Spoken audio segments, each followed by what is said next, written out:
What's up, Mix Nutters? It's your boy Marcus here, and this week is Halloween week here at the Mix Nuts channel. And today we ain't in the spaceship, we out here in the woods. You know I ain't in the woods. I'm from Detroit. And today we covering the top 5 haunted places in the United States.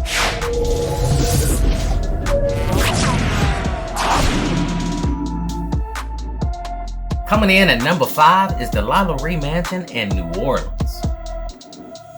Now, this was a mansion owned by a socialite, and this is before social media. So this is even a bigger deal. This is like early 19th century, something like that. But being a socialite back in the day essentially meant you just kind of partied and was rich. That's basically it.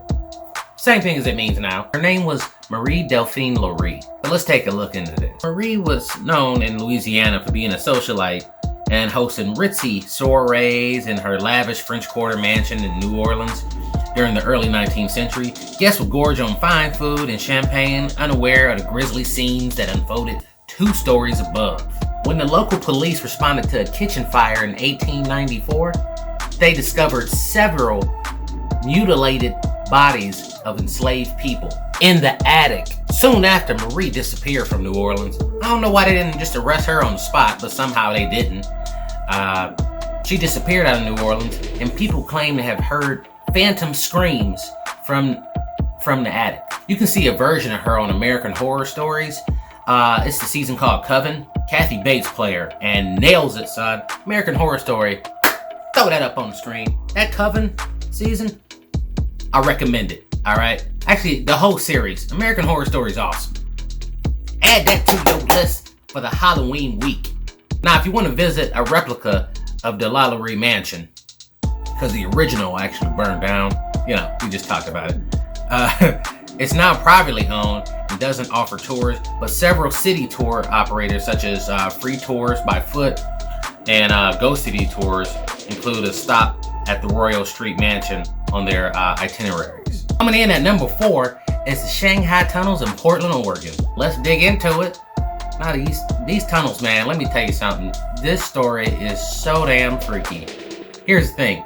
These aren't like local myths or legends. These are real cases, man. From back in the day. People like, oh, I can't wait to get to the good old days. Shit. The good old days, bro? Let me explain to you about the Shanghai Tunnels and see if they still the good old days.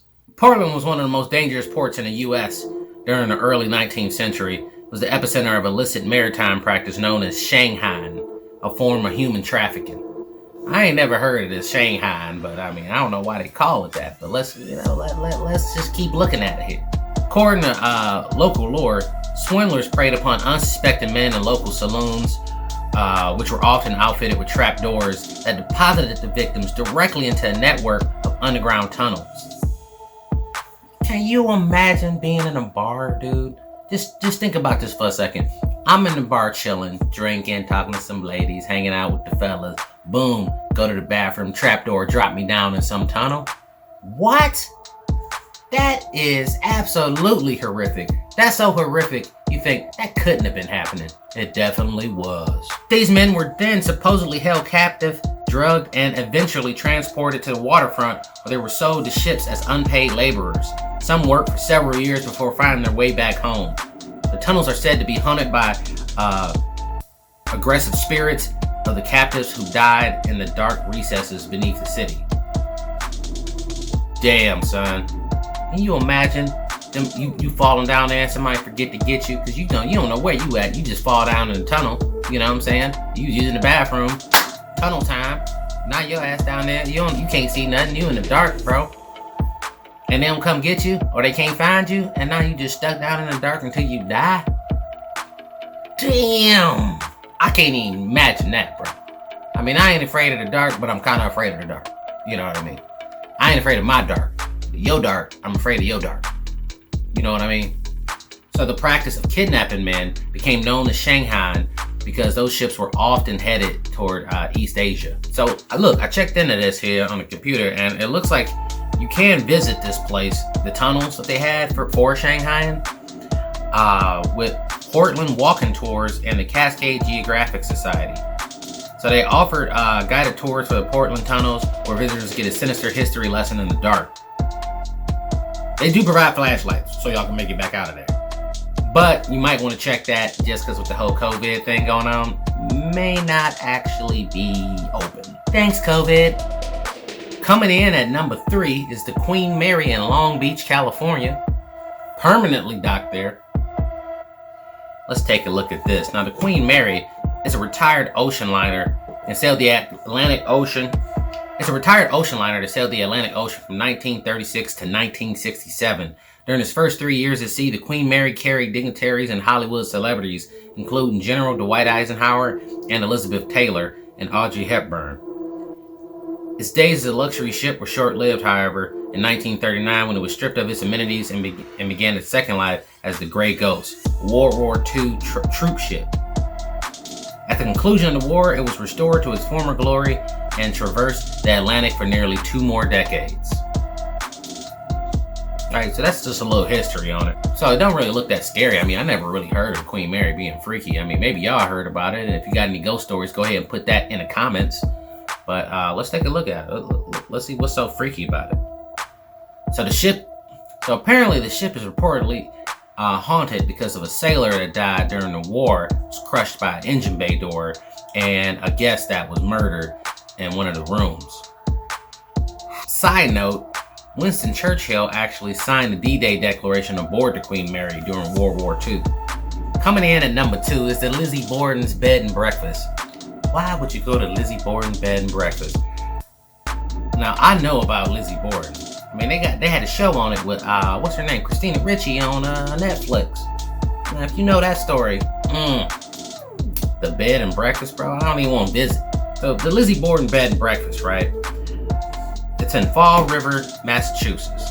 So on August the 4th, 1892, the bodies of Andrew and Abby Borden were discovered bludgeoned beyond recognition in their home.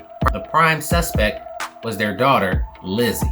Lizzie was eventually acquitted because of the lack of physical evidence, but this was the first time it was publicly in the newspaper, so she just lucky with no social media out because she would have been done, son. Here's the crazy part. If you do go to the bed and breakfast, you can stay in a room where her family members took their final breaths.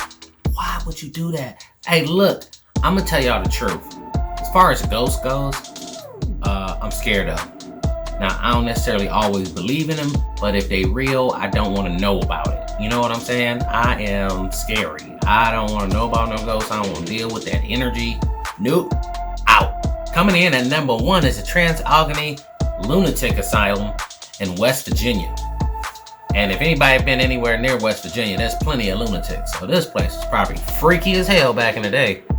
Let's take a look at this.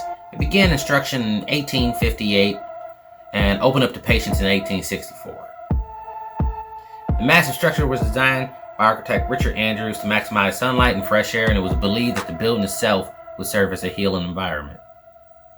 So hundreds of patients actually died there, and a bunch of guests and ghost hunters have claimed to see spirits roaming the hallway.